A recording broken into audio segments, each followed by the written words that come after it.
Kat Leonard. And I'm Megan Bradley. And we're talking about images in the media and what they can do to our self-esteem and our image of ourselves, our perception.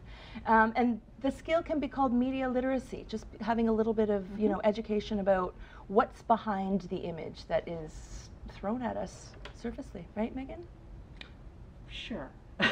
It's true. It's Whatever true. that Have I concoction lied of to words you was yet? together that you put together. No, but I think I know what you're saying. It's important that what we see out in the media reflects back what's going on. And we've got 3 great guests. Are you going to tell us about them, Kat? Yes, I would love to. This is Amanda and Marbella and Candice. The song and jingle is coming soon.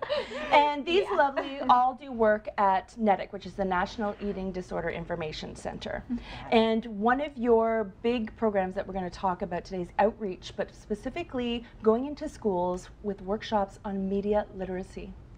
And so who wants to kind of let us know what is media literacy? Yeah, start there.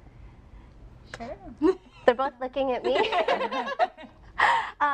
I guess media literacy is what it sounds like. When you think about literacy, you think about reading, being able to understand texts and to understand books. And media, when you throw that in, it's being able to look at the media we consume. So TV, social media, advertisements, and to be able to read those like a book, to be able to understand what the underlying message is, what the people who are putting those messages out are trying to say to you. So what we do with outreach is we go into schools and we try to instill in the young people and in the teachers the skill of being able to unpack the messages to say, okay, what is really going on here? What is this person have an ulterior motive? Are they trying maybe to sell me something? And how does this impact the way that I feel about myself or the way that I interact with my world? So that's basically what we're trying to do. And Candice, how do you go about doing that? What are you seeing in the schools? What is the literacy rate? Or, what are people seeing, reading? A lot of the times what we see is kids everybody has a social media these days, whether it's Snapchat, Instagram, Facebook, everybody has something. And quite often there's no real education around social media and the proper uses and what you can expect and what you might see on there. Whereas when we grew up in school, we were taught how to read a book and taught how to be literate. So you're kind of thrown out into the wild with no real teachings. So a lot of times we try and show, especially younger kids, if it's elementary school or early high school, like the images that they might see, and then we kind of try and, like Marbella was saying, unpack that. And it's like, okay, this is what you see on your Instagram. Like there's a lot of those Fitspo and Thinspiration sort of images of people working out and with these energy drinks or these detox teas, and it's like, okay, but what would you say if I told you that this was photoshopped and this person doesn't even actually work out? And a lot of it is like makeup contouring and things like that kids wouldn't even necessarily know about, never mind think that would be the reason behind why this person looks the way that they do. Well, Amanda, I was really struck. I saw you give a presentation once, and one of the images you showed and used as an example was a lineup of women's bodies in bikinis. It was the exact same body, computer generated. Yes. And it was just put into different shades of skin tone, and then heads were plunked on top.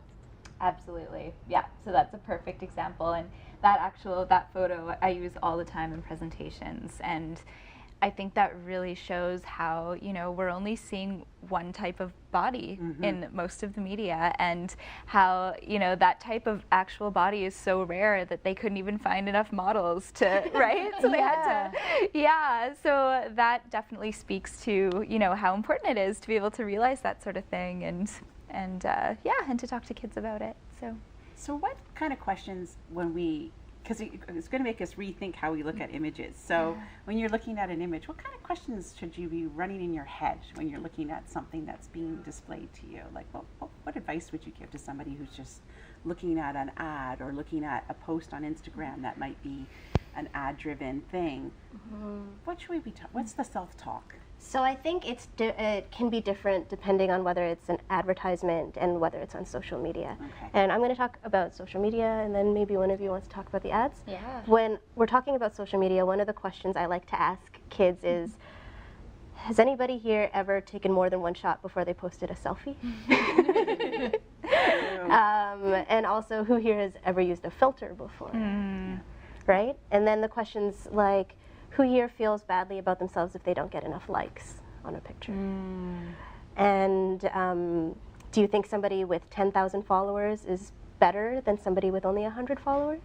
So asking those questions that kind of dig a little bit deeper to find out what is the motivation behind posting, who they're interacting with, and then also realizing that people are posting not the behind the scenes. Yes. So they don't get to see themselves all the time. You know, right. you don't see that person when they wake up in the morning or like when they're having an off day or when they're feeling sad. You just get to see the highlight reel, right? You see the most edited or the most curated image that people are putting out there. So, And if you're spending a lot of time editing and curating, are you really having a lot of time out in real life? Exactly. And I think what's really cool is right now there's a trend with personal trainers who are posting like their bodies, what they really look like. I don't know if anybody has seen this on their own social media, but people are like, well, this is what I look like when I have my good posture and I have the angles proper, but then this is what I really look like when I'm just sitting down. And it's the exact same body, the exact same person, just a few minutes apart. And I think it's really good that people are starting to go in this direction with this trend, you know. Yeah, it's true, because you can get up in the morning and you're having that kind of day where you're still in your jammies till 2 in the afternoon, and you're just contemplating your 6th cup of coffee and you've really done nothing. Why would you contemplate that? No, you don't actually. You just go for it. And you're going through your social media feed, and it does look like everybody is leading the perfect life, and they're all out there accomplishing all these things. And some days your social media feed can make you feel kind of crappy about yourself. Definitely. Absolutely, Yeah. And it is easy. I mean, we call that kind of image crafting too, where, you know, you could even go to the gym and take a picture of yourself working out and leave the gym, right? I've seen people do that. Exactly. So you really don't know what is real and what is not when you're looking through those pictures. True. Yeah. So then start to question. That's the real message. Yeah, start to for question sure. it. Are you guys surprised when you go into the classroom what the young people are thinking now? Or are they more savvy than we are because they've grown up with it? I think it would depend. It depends on the classroom. Sometimes you have kids who are so with it that it's like, why am I even here? Right. You know, where I ask if somebody has a 6-pack and works out every day, are they healthy?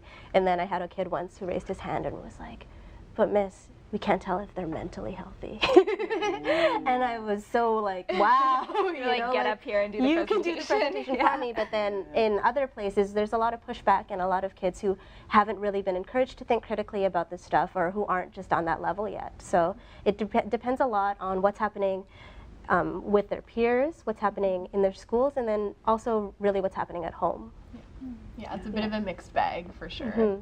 Yeah, and some kids are really savvy and with it, but there's always the others who might be maybe a little bit more behind, or they just weren't exposed to technology, especially if people are kind of first generation, the ones to do school here.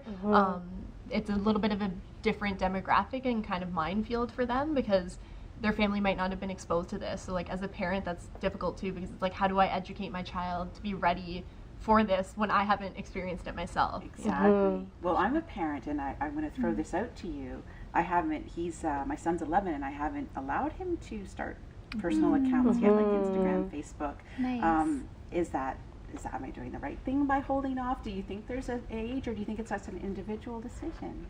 I think it's an individual decision, and I think that it's really up to you. I know that I've encountered some kids who are 9 and have iPhone 6s that I just don't understand personally, but I don't have kids, so it's not my judgment call. So I think it really is about the maturity of the kid, the conversations you're able to have at home, their readiness, and like how you feel about why. Like, why do they need to stay connected? Like, why do they need to be on those platforms? Or is it kind of nice to have that sort of private life where they're still able to go home and be a kid? And he doesn't care at this point. It's an easy parental decision because I don't think he's interested. But you know, when the day comes, it's ready to have those conversations. Absolutely, You also mentioned advertising.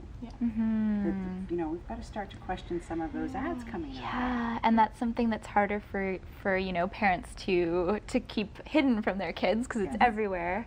And I think a big thing with that again is like educating people about Photoshop, and I know that that's getting less and less. There's all these new policies coming out where you know they're not allowed to Photoshop as much, so that's good. But there's so many other things you can do with positioning and lighting and absolutely, And especially with advertisements, especially celebrities have huge Instagram followings and Facebook and YouTube, everything else.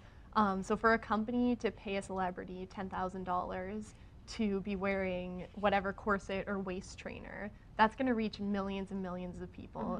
But the problem is it's going to reach millions of young people as well, who are very impressionable and who want to be what they see as perfect and their definition of perfect, like the celebrities that they see. So it's really problematic that you kind of have those two things interplaying, because kids don't know and they can't differentiate between this is something good for me and this is something that's going to crush my organs. And it's really important to know the difference. So that's always something we like to bring up to like the detox teas and the waist trainers, and how negative those things really can be for your body and obviously for your mental health as well. And how, like, talking about mental health and body image, how tragically are these images affecting all of our mental state? I think there have been studies that have been done that show that it really has a huge impact.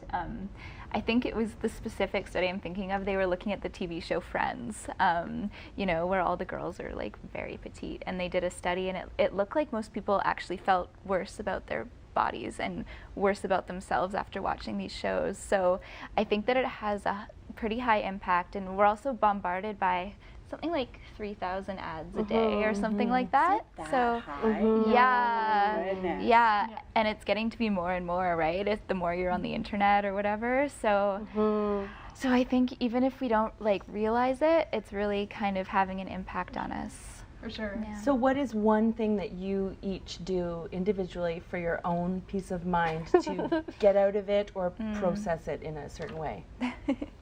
Okay. Wanna go? I'll go first.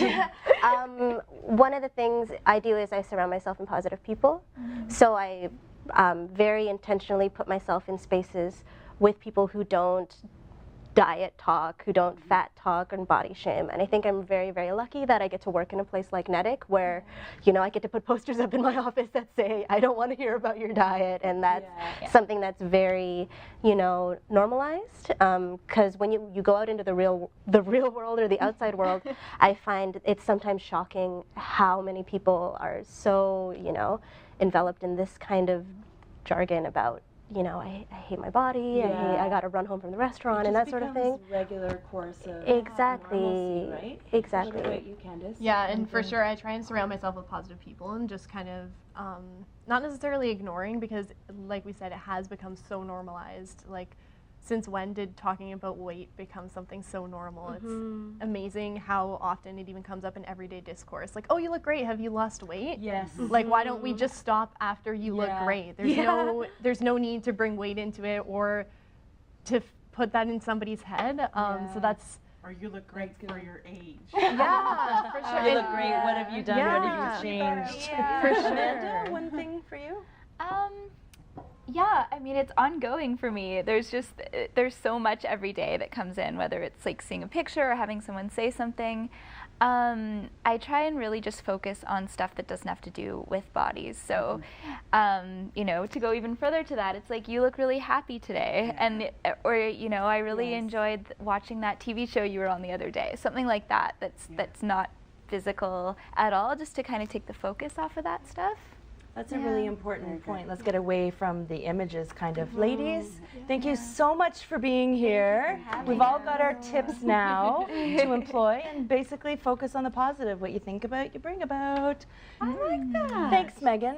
I'm here to impress you. Gem and nugget from Miss Kat. I'm Kat Leonard. This is Megan Bradley. We're on the curve.